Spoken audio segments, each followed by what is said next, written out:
السلام عليكم ورحمة الله وبركاته. نحمده ونصلي على رسوله الكريم. أما بعد فأعوذ بالله من الشيطان الرجيم.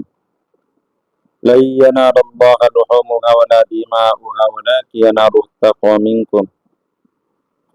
وقال رسول الله صلى الله عليه وسلم: إنه لا يأتي يوم القيامة بقرونها وأشعارها وأزلافها أو كما قال عليه الصلاة والسلام. সম্মানিত উপস্থিতি, যে যেখান থেকে দেখতেছেন, দেশ কিংবা বিদেশের, কাছের কিংবা দূরের, সকলকেই অগ্রিম ঈদুল আজহার শুভেচ্ছা। আল্লাহ সুবহানাহু ওয়া তাআলা মুসলমানদের জন্য দুইটা দিন দিয়েছেন, যে দুইটা দিন জাহিলিয়াতের যুগে তারা খেলাধুলা করত। রাসূলুল্লাহ সাল্লাল্লাহু আলাইহি সাল্লাম বলছেন যে তোমরা এই দিনগুলিতে কি করো? বলে যে আমরা জাহিলিয়াতের যুগে এই দুইটা দিনে এরকম খেলাধুলা করতাম, এই জন্য আমরা তাই করতেছি। আল্লাহ রসুল বলেন যে না, তোমরা এই দুইটা দিনে আমল করবে, এই দুইটা দিন আর খেলাধুলা করবে না।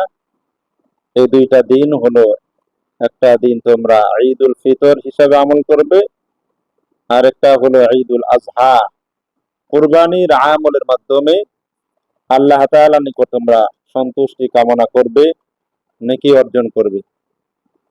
তাই জন্য মুসলমানদের জন্য ঈদুল ফিতর এবং ঈদুল আজহা এটা বিশাল বড় একটা আমলের দিন।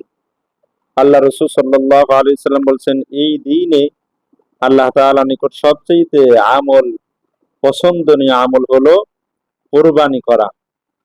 আর কোরবানি এমন একটা বস্তু যেটা কিয়ামতের দিন হাসরের ময়দানে বান্দার ফুলসিরাতের সম্মুখে কোরবানি পশুর লোম, চুল, চামড়া এইগুলো নিয়ে বান্দার সম্মুখে উপস্থিত হবে।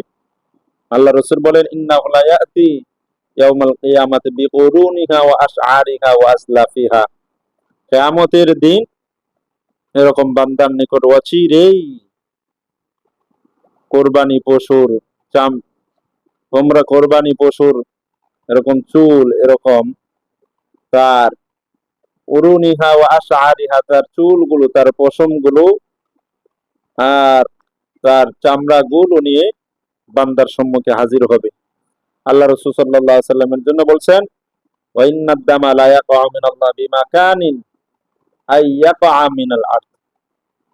যে বান্দা কোরবানি যখন করবে, কোরবানিটার নিয়ত যদি খালেস হয়, তো বান্দা এরকম কোরবানির পশুর রক্ত মাটিতে পড়ার আগেই সেই কোরবানিটা আল্লাহ তাআলার নিকট পৌঁছে যাবে। সুবহানাল্লাহ। এজন্য রাসূলুল্লাহ সাল্লাল্লাহু আলাইহি সাল্লাম বলেন, ফাতিবু বিহা নাফসান, তোমরা এই কোরবানিটা কি খুশি মনে আল্লাহ তাআলার জন্য করো। সুবহানাল্লাহ। এজন্য সম্মানিত উপস্থিতি, আমরা এই কোরবানির দিনে একমাত্র আল্লাহ তাআলাকে খুশি করার জন্যই কোরবানি করব।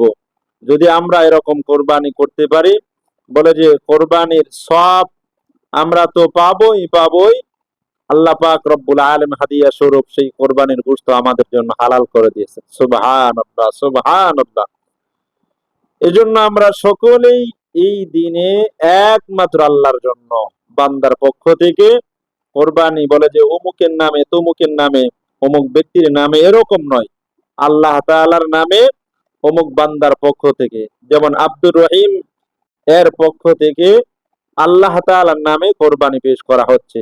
আল্লাহ রাসূল সাল্লাল্লাহু আলাইহি সাল্লাম, আল্লাহ তাআলা রাসূলকে বলছেন, ইন্না আ'তাইনাকাল কাউসার ফাসাল্লি লিরাব্বিকা ওয়ানহার ইন্না শানিআকা হুয়াল আবতার। আল্লাহ তাআলা বলেন, ইয়া হে রাসূল, আমি আপনাকে হাউজে কাউসার দান করছি। ফাসাল্লি লিরাব্বিকা ওয়ানহার, সুতরাং আপনি আপনার রবের জন্য নামাজ পড়ুন, ওয়ানহার, এবং আপনার রবের জন্য কোরবানি করুন। এজন্য আমরা সকলেই যা কিছু ইবাদত বন্দেগী করব ইসলামের মধ্যে রয়েছে যেগুলো, এই সবগুলো একমাত্র আল্লাহর জন্য করব। মানুষ আমাকে কোরবানি দাতা বলুক, অমুকে কোরবানি দিছে না দিছে এগুলো বলুক বা না বলুক, তাতে আমার কিছু যায় আসে না। আমি তো আল্লাহর জন্য কোরবানি করতেছি। আমি যদি একটা খাসি কোরবানি করি, আমার এরকম নিয়ত যদি খালেস থাকে, আপনার এরকম নিয়ত যদি খালেস থাকে, তো ওই নিয়তটাই আল্লাহ তাআলার জন্য যথেষ্ট হয়ে যাবে। কোরবানিটা ছোট জন্তু হোক, জানোয়ার হোক, এরকম পশু হোক, সেটা যদি এরকম নিয়তটা আপনার খালেস হয়, তো এই ছোট বস্তুটাই, ছোট এরকম পশুটাই আপনার জন্য যথেষ্ট হয়ে যাবে। সুবহানাল্লাহ। আর আপনার নিয়ত যদি মানুষকে দেখানোর জন্য থাকে, তাহলে এই কোরবানি আপনি হাজারটা দিলেও কোনো ফায়দা হবে না। এই দুনিয়ায় আপনার কোরবানি থেকেই যাবে। এজন্য সকলে আমরা আসুন, একমাত্র কোরবানি করে আল্লাহ তাআলার জন্য আমরা মনে মনে নিয়ত করি যে আমরা যা কিছু করব একমাত্র আল্লাহ তাআলাকে রাজি খুশি করার জন্য করব। আল্লাহ তাআলা আমি সহ সকলকে আমল করার তৌফিক দান করুন। আমিন। ওয়া আখিরু দাওয়ানা আনিল হামদুলিল্লাহি রাব্বিল আলামিন। নাসরুম মিনাল্লাহি ওয়া ফাতহুন করিব। ওয়া বাশশিরিল মুমিনিন। আসসালামু আলাইকুম ওয়া রাহমাতুল্লাহি ওয়া বারাকাতুহু।